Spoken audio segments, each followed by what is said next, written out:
Assalamualaikum warahmatullahi wabarakatuh.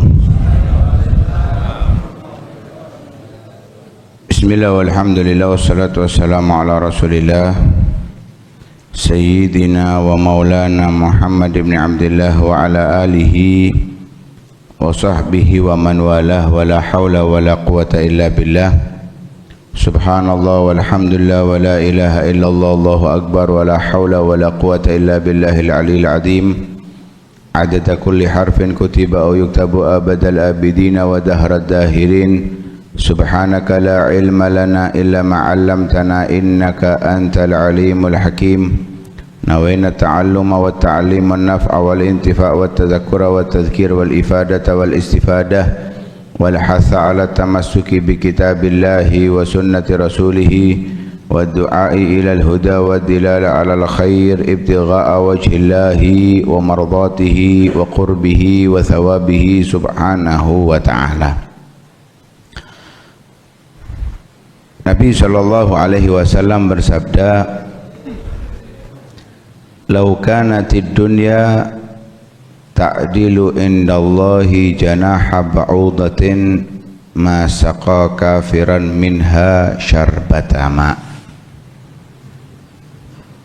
Andai dunia itu memiliki kedudukan di sisi Allah Subhanahu wa ta'ala, andai dunia itu memiliki nilai di sisi Allah Subhanahu wa ta'ala sebanding dengan satu sayap nyamuk,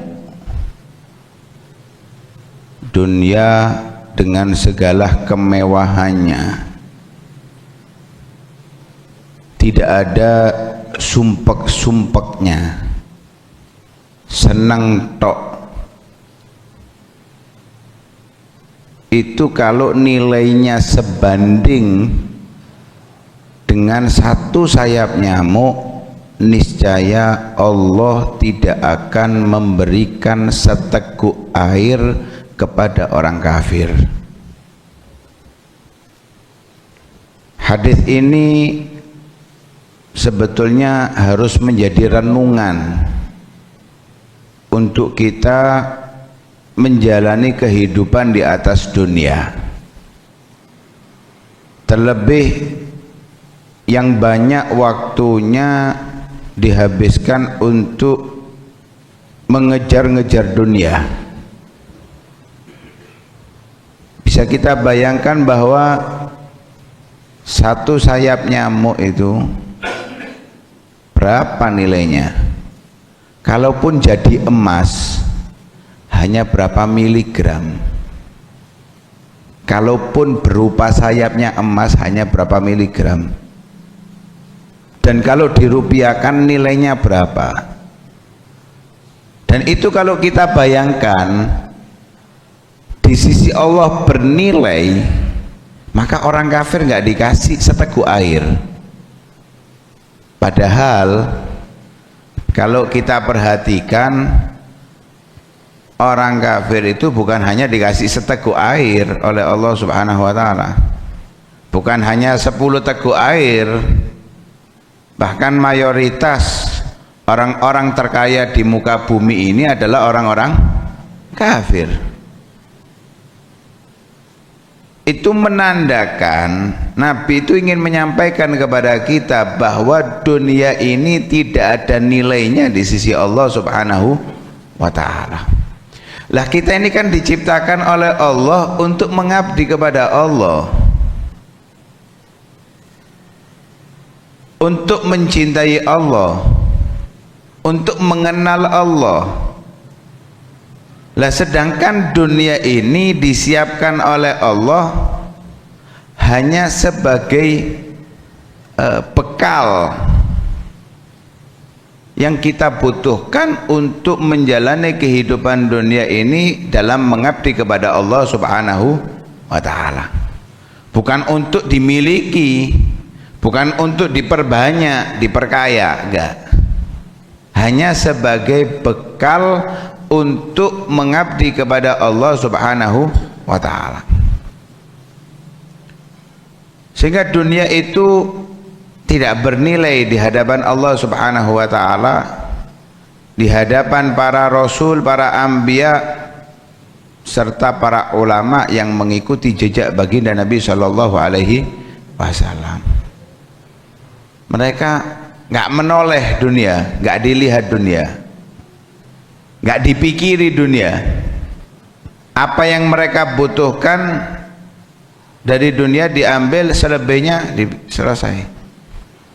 Berapa banyak daripada sahabat Nabi Shallallahu Alaihi Wasallam diceritakan mereka itu ketika mendengarkan dari Nabi Shallallahu Alaihi Wasallam fadail, keutamaan, keistimewaan bersedekah, mereka langsung bekerja untuk bersedekah. Kalau kita kan enggak, kita bekerja untuk memenuhi isi kantong, dompet, rekening. Sahabat Nabi Shallallahu Alaihi Wasallam bekerja untuk sedekah, karena nggak punya, nggak ada uang. Yang mereka pikirkan itu bagaimana saya bisa bersedekah, kerja dapat disedekahkan. Jadi betul-betul dunia ini hanya sekedar wasilah untuk mengabdi kepada Allah Subhanahu wa taala. Itu mereka. Kalau kita kan berbanding terbalik.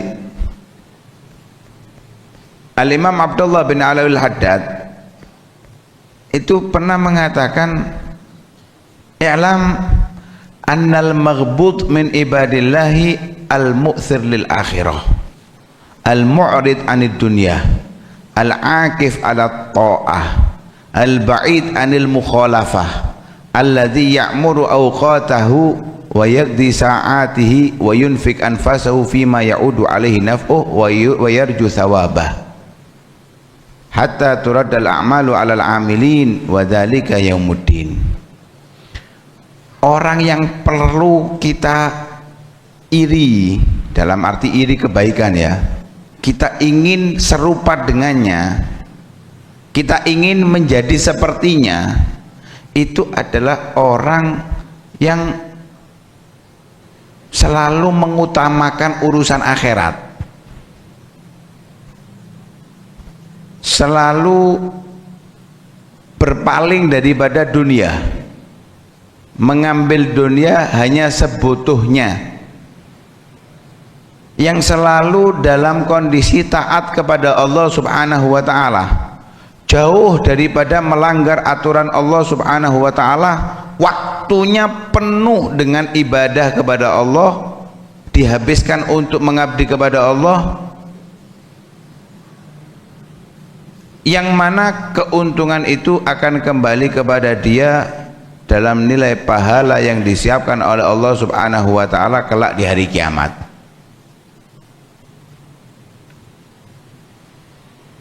Kalau kita melihat ada orang soleh,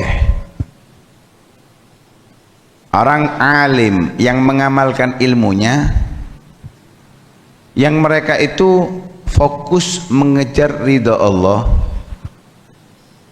fokus untuk menyebarkan syariat Allah, fokus dalam berdakwah di jalan Allah, ya itulah mestinya yang kita jadikan patokan. Aku harus bisa sepertinya, aku ingin menjadi seperti dia, bukan sebaliknya. Ketika ada orang yang dilapangkan dunianya tapi dalam kondisi lupa kepada Allah Subhanahu wa taala, lalai kepada Allah Subhanahu wa taala, dunianya tidak bisa memberikan manfaat apapun untuk akhiratnya, maka orang ini nggak perlu kita jadikan patokan untuk kita bisa menjadinya. Karena itu Nabi Shallallahu Alaihi Wasallam itu mengatakan la hasada illa fitnatain, nggak perlu dihasuti. Hasad dalam arti bukan ingin hilang kenikmatan darinya, tapi kita ingin mencontohnya, ingin mengikutinya, kecuali dalam dua hal, katanya Nabi. Nggak boleh hasud kecuali dalam dua hal. Nggak boleh iri kecuali dalam dua hal. Yang pertama, ketika kita melihat orang yang diberikan oleh Allah ilmu dan diamalkan ilmunya olehnya, maka kita harus iri, kepingin menjadi orang seperti itu. Yang kedua, orang diberi harta oleh Allah, diinfakkan di jalan Allah subhanahu wa ta'ala, kita harus iri kepada orang tersebut. Dan itu yang dilakukan oleh Sayyidina Abdurrahman bin Auf radhiyallahu ta'ala anhu, yang dilakukan oleh Sayyidina Abu Bakar As-Siddiq radhiyallahu ta'ala anhu, yang dilakukan oleh Sayyidah Khadijah radhiyallahu ta'ala anha. Mereka itu dunia dihabiskan untuk ibadah kepada Allah subhanahu wa ta'ala, sampai-sampai kalau nggak salah Nabi Musa alaihissalam itu pernah mengatakan, diperintahkan oleh Allah subhanahu wa ta'ala mengatakan, idza aqbalatil ghina faqul dzambun ujjilat uqubatuh. Kalau datang yang namanya kekayaan kepada seseorang, maka katakan pada orang tersebut bahwa itu adalah hukuman dari dosa yang dipercepat di dunia oleh Allah subhanahu wa ta'ala. Jadi mereka itu menilai kaya itu hukuman.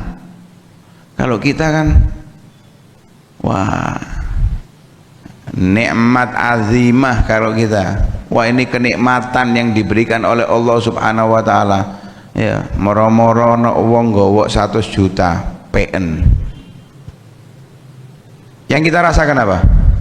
Seneng, bahagia, wis bayangane, wah, Sabtu sewa villa. Itu kita. Kalau para ulama, para aulia menilai kekayaan yang tiba itu, dosa apa yang saya lakukan?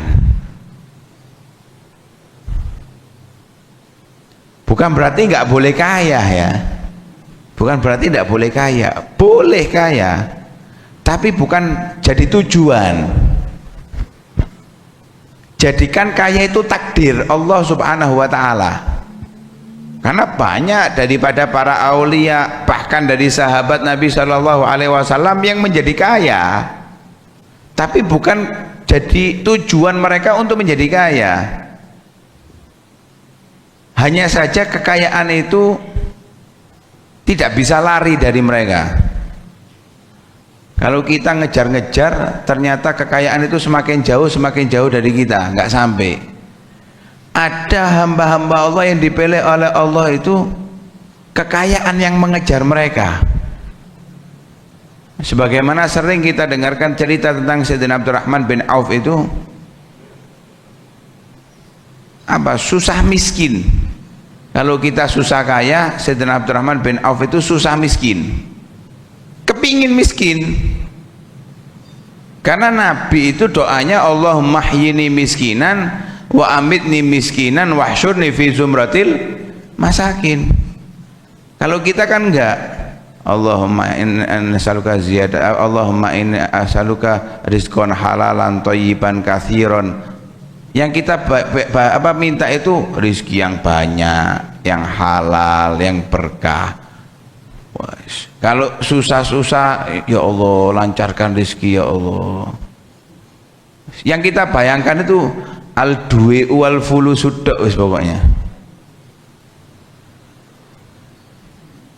Bayangan kita itu bagaimana? Duit sampai di ngarepe Ka'bah fulus.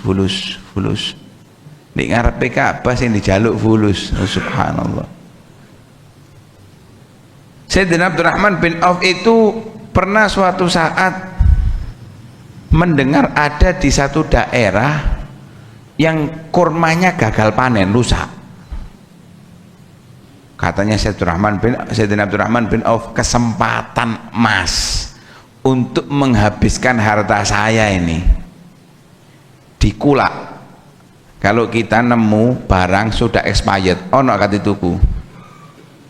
kulake sakno wong iki ana gak ono is ngenes-ngenes so. Gak mungkin kita habiskan uang kita untuk membeli barang yang sudah kadaluarsa. Sayyidina Abdurrahman bin Auf itu membeli kurma yang sudah rusak. Kenapa? Biar jadi miskin. Sudah dibeli semuanya, hartanya habis untuk membeli kurma itu. Habis, sudah nggak punya apa-apa. Ternyata di satu daerah yang lain ada penyakit wabah yang nggak bisa sembuh kecuali dengan kurma yang rusak tadi. Jadi obat. Sehingga dibeli dengan harga yang sangat mahal. Obat bisa diobat larang, mang rusak murah, tapi ketika sudah jadi obat jadinya mahal, dibeli dengan harga mahal. Katanya Sayyidina Abdurrahman bin Auf, aduh gimana aku kalau kita alhamdulillah barangku sing ada luar saiki payu. Kalau kita berpikirnya seperti itu, mereka tidak. Sehingga mereka itu betul-betul apa ya, dunia itu ditinggal, ditaruh di paling ujung sudah, kalau bisa nggak ketoleh. Yang mereka lihat itu akhirat, pahala, ridho Allah subhanahu wa ta'ala. Sayyidina Ali karramallahu wajhah itu pernah mengatakan dalam sebuah syair,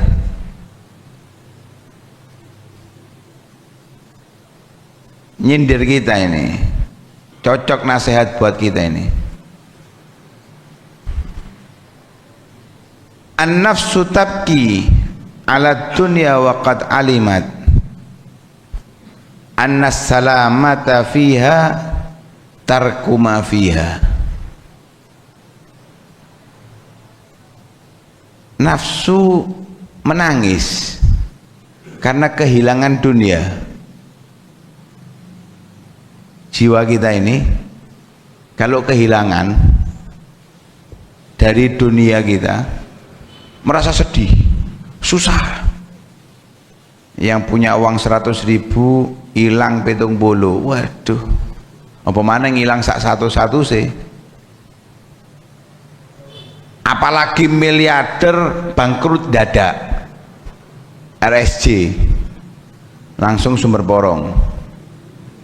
Kalau nggak stroke mati sumber borong. Subhanallah. Padahal semuanya yakin, nggak ada di antara kita yang ragu sama sekali. Orang kalau kepingin selamat, ya meninggalkan dunia. Kalau pengen selamat, ya mau nggak mau meninggalkan dunia. Kita kumpulkan dunia. Mayoritas, kebanyakan dunia yang kita kumpulkan ini setelah kita mati menjadi warisan, dan penyebab pertikaian ya warisan. Saudara nggak saling sapa gara-gara warisan, saling merasa dirugikan padahal sudah diajarkan pembagian warisan oleh Allah, nggak ridho. Enggak, saya maunya harus dibagi rata. Nggak ridho dengan pembagian yang diajarkan oleh Allah subhanahu wa ta'ala. Lu kita ngumpulkannya susah payah, ternyata setelah kita meninggal dibuat tukaran. Artinya dunia yang kita kumpulkan ini membuat bencana. Kalau pengen selamat, meninggalkan dunia, nggak punya apa-apa, nggak ada yang perlu diwariskan. Lah kan kasihan, kan Nabi mengatakan kadal fakru ayakuna kufron. Kefakiran itu hampir dapat menyebabkan orang menjadi kafir. Bahkan Nabi juga pernah mengatakan kepada sahabatnya itu, lebih baik kamu meninggalkan keluargamu itu aghnia, itu lebih baik daripada mereka yatakaffafun, mereka minta-minta kepada orang. betul. Yang dikatakan Nabi itu betul, nggak salah. Cuman cara memahami kita yang salah. Nabi itu mengajarkan kepada kita untuk kita memiliki sifat iffah. Allah menggambarkan kepada kita orang-orang yang mulia itu gimana? Yahsabuhumul jahilu aghniya'a minat ta'affuf. Orang yang nggak kenal mengira orang kaya. Bahkan orang yang kenal menganggap dia adalah orang kaya. Kenal padahal terkadang hanya bisa makan sehari sekali, bahkan tanpa lauk. Ada nasi itu sudah untung-untungan, tapi orang di luar menganggap dia berkecukupan. Ini orang hebat, ini orang mulia, nggak punya apa-apa. Nabi di akhir usianya itu tidak menyala api di rumahnya selama 2 bulan. Apa yang dimakan oleh Nabi dan istrinya? Hanya air dan kurma. Nabi mengatakan kepada sahabatnya, memang betul lebih baik meninggalkan mereka dalam keadaan kaya daripada meminta-minta. Artinya kalau kita bisa menumbuhkan dalam diri anak kita, keluarga kita, iman kepada Allah, percaya akan rizki yang diberikan oleh Allah, walaupun kamu tinggalkan tanpa sepeser uang, nggak ada masalah. Makanya kita itu boleh menyimpan uang, tapi niatkan dengan niat yang baik. Tabung untuk haji, tabung untuk umroh, tabung untuk sodakoh, boleh. Tapi kalau tabung, wah tahun ini uang saya 127 juta, tahun kalender berikutnya waduh tinggal 112, pusing. Ya Allah, si ono 100 lebih ngeluh sian. Kalau Nabi itu sholat asar, setelah sholat asar salam langsung masuk rumah cepet-cepetan. Kenapa? Masih ada harta yang belum dikeluarkan. Jadi bingung, sumpek kalau masih ada harta yang belum dikeluarkan. Kalau kita rekening kita berkurang, sumpek kita. Waduh si akeh. Untuk makan sebulan nggak kerja masih cukup, sih bingung. Nah, karena itu boleh kita bekerja untuk menambah dari apa yang kita butuhkan, tapi niatkan dengan niat-niat yang baik untuk beribadah kepada Allah Subhanahu wa Ta'ala. Maka itu terlihat secara zahir dunia, padahal itu adalah dari bagian akhirat. Ad-dunya mazra'atul akhirah. Dunia itu adalah ladang untuk kita bisa menggapai akhirat. Wallahu a'lam bishawab. Mudah-mudahan Allah Subhanahu wa Ta'ala memberikan kepada kita keberkahan dalam dunia kita untuk urusan akhirat kita. Semoga Allah Subhanahu wa Ta'ala membantu urusan akhirat kita dengan dunia yang kita miliki, dunia yang kita dapatkan, dunia yang halal, yang manfaat baik untuk diri kita, keluarga kita, ataupun kaum muslimin yang lain. Amin ya rabbal alamin. Sallallahu alaihi wasallam Muhammadin wa ala alihi wasallam. Walhamdulillahi rabbil alamin.